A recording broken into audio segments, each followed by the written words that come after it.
Hello there, welcome to the channel. So in the previous 4 short videos I was making these units. Now they are assembled.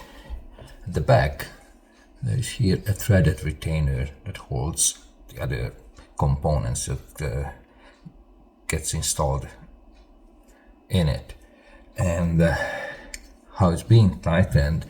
This is a manufacturer supplied pin wrench, and as you can see, pins are gone.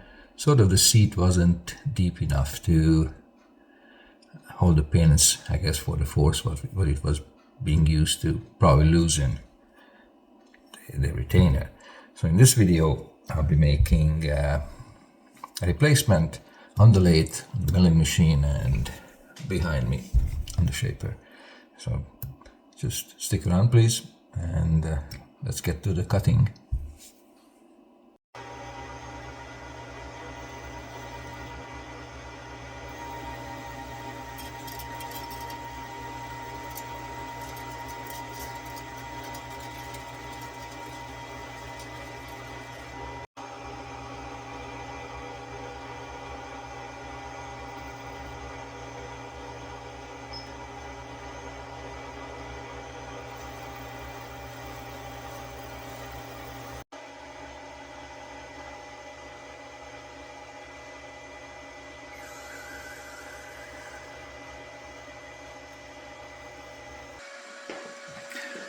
Just would like to stop here for a moment. Here I drilled a hole for a socket head cap screw that is going to hold on the handle to this front part that is going to seat the pins. I'll be using a 1/4 inch socket head cap screw. And here I just would like to put a highlight on some fact that seemingly not many people, or some people, don't know about it.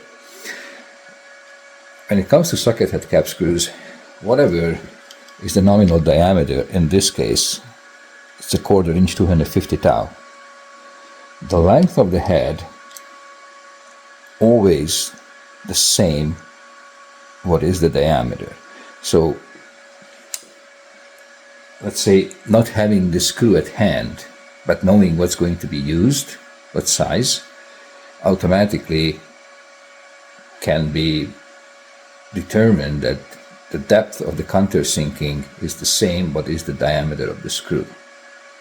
And it's the same applies to whether it's a metric screw. If it is 6 millimeter, the countersinking, minimum countersinking required would be 6 millimeter as well, or if it is the case 12 millimeter, 1/2 inch, 3/4 inch socket head cap screws, always what is the diameter, the depth of the countersink is the same.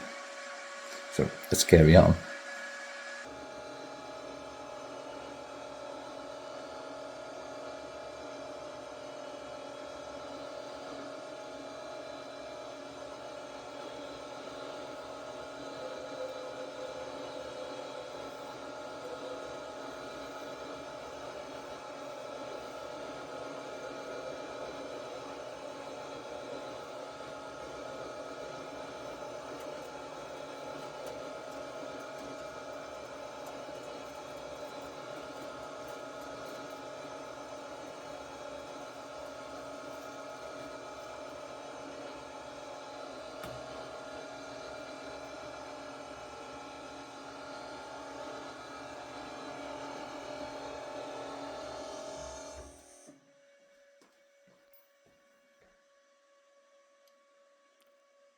And it is 250 thou.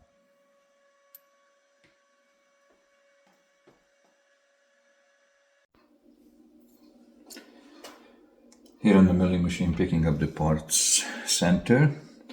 That is a device that I made by myself.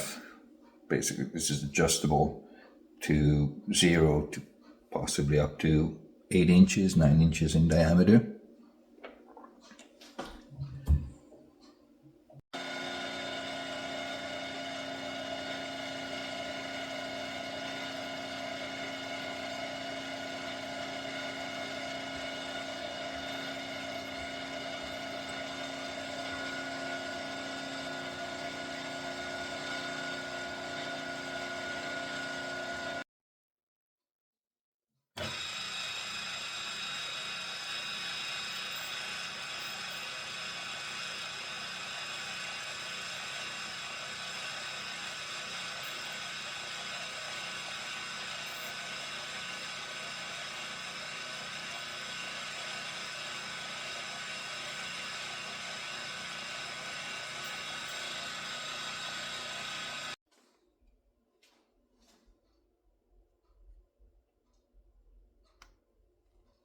Okay, back to the lathe machine.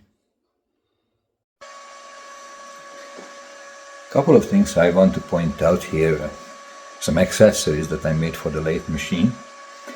About quick change tool holders, like most of the case, there is not enough. Actually, not enough what the factory supplies, the manufacturer. So in my case, I had to make some for myself. So these are, and these are homemade. So what I did here, this is a parting off tool holder. So it holds the blade, and while it does, also on the back end, permanently holds what it is, a chamfering tool. So I can chamfer from this point, I can chamfer ID, or on the end of the piece, external diameter, I can chamfer the corner. So while I was making these, I ended up with extra material.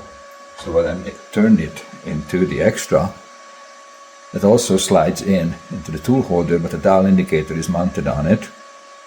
So having mini lathe or small lathe machines, it's difficult to put a magnetic-based dial indicator to the vase or somewhere. So this one is more convenient. Just put it on. Once it's on, it's just convenient to dial up the piece.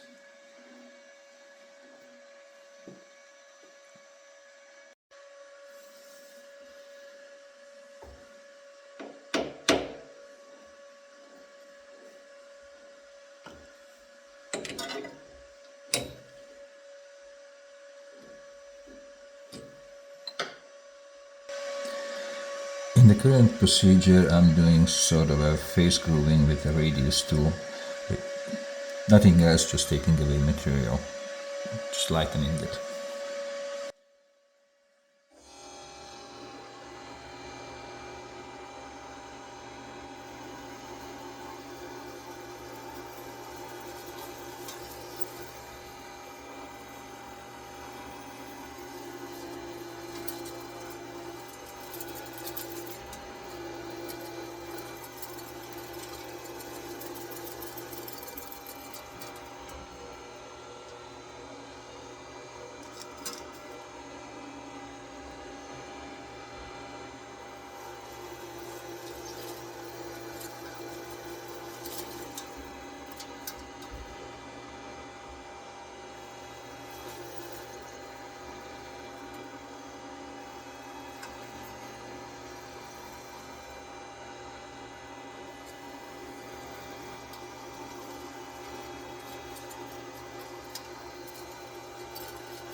This part is done, so what is remaining next to be making of the handle, that will be turning, shaping, and on the milling machine.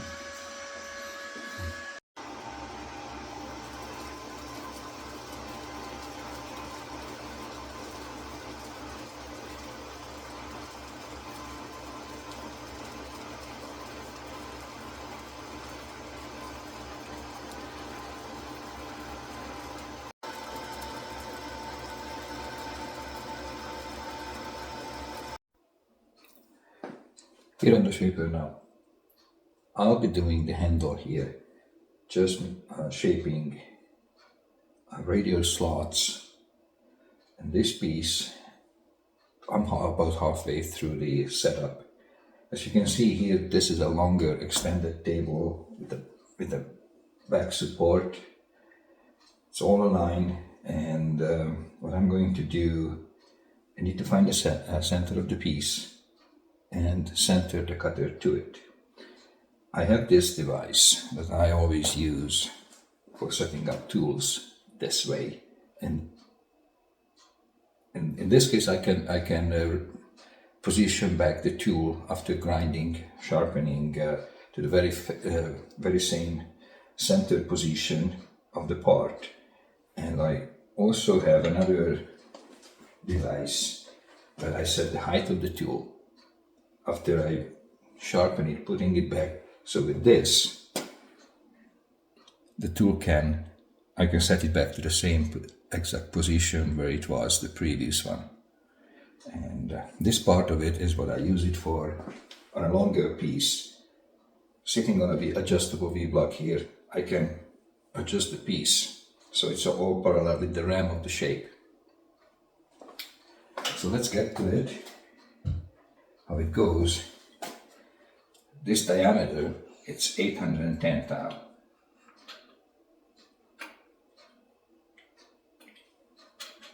So all I need to do is setting my dial indicator to half of the 810 thou, that is 405. So setting it to 405 thou, so when it comes, the dial indicator comes to 0, that is the exact part of the piece, center part of the piece.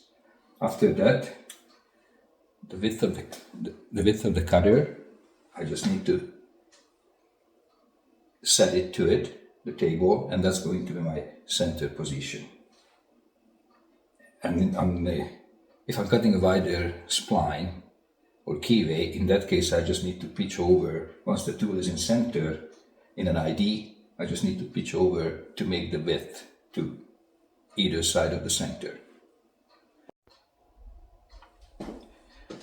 This is a Shadesbury bar that has, for internal cutting purposes, through the bar lubrication, so it can be seen through the line, oil coming in and is dripping out, so it has basically, the tool is running in an oil bath.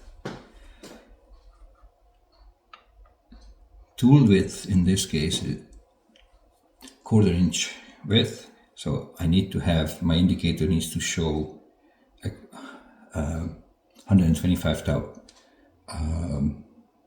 half the tool width.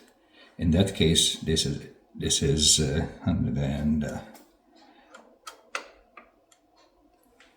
that's it. I'm set to position, set my readout, and in this case, I'm kind of halfway through the setup.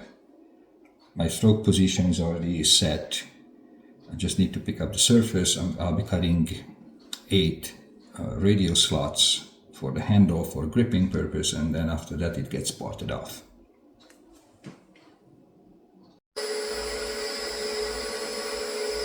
Tool is set. I put a jack under the workpiece for support. I'm just going to bring the cutter close.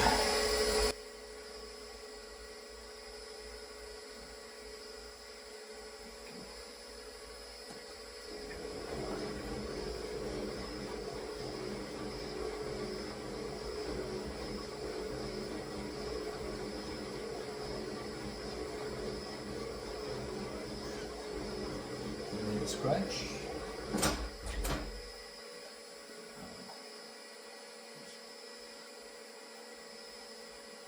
I'm going to make 60 thou deep cuts here. So I'm going to make 60 thou deep cut for each radial slot.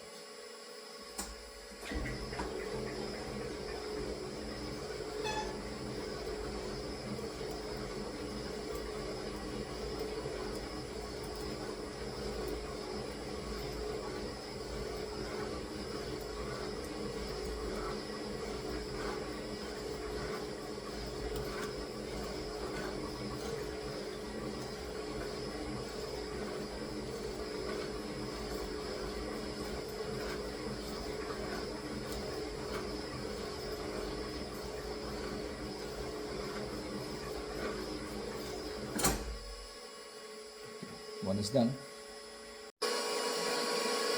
Indexing off to the next position. That's going to be 45 degrees off.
piece is done here.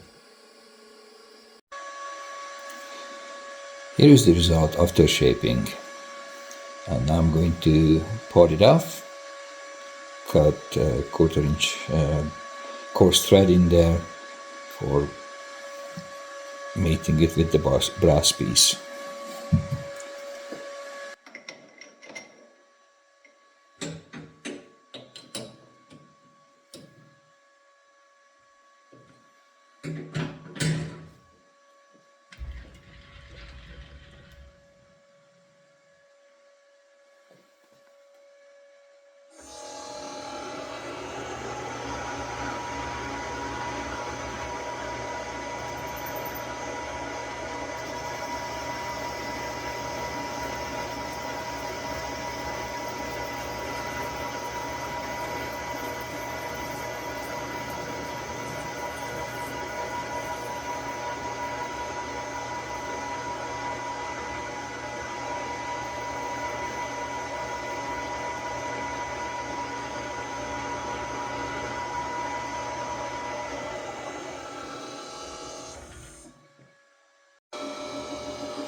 What is left now? Just to drill holes both into the handle and to that piece for a pin, a 1/8 pin, so they can't turn away from each other when the socket head cap screw tightens them. Okay, let's do that.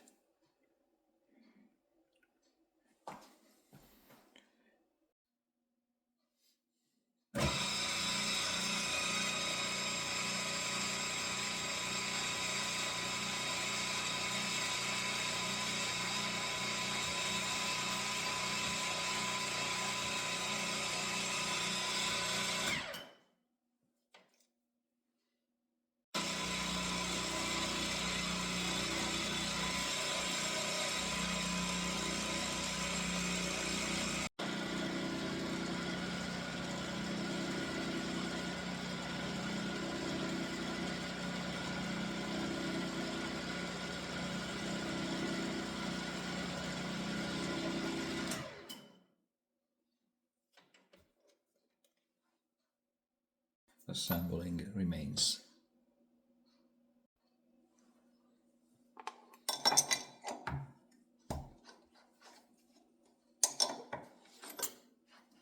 Oops.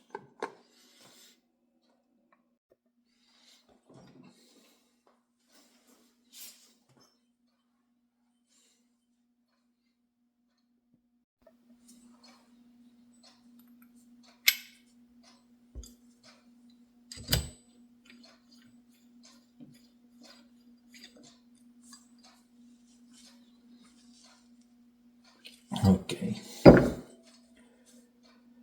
I think I'm going to do something about this back corner, whether reduce it, chamfer it, or I'm just going to taper it. Let's go back to the lathe machine for a bit.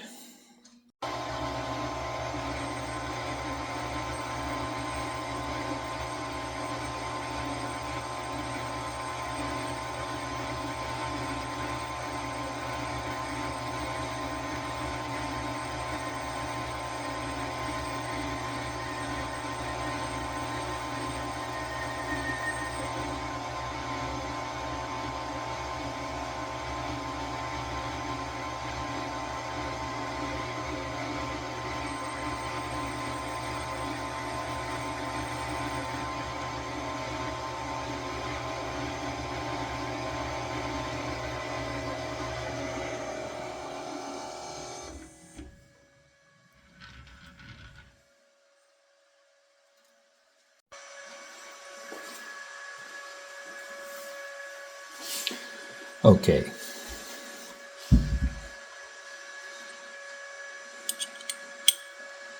There we go. That was the objective. Replacing this.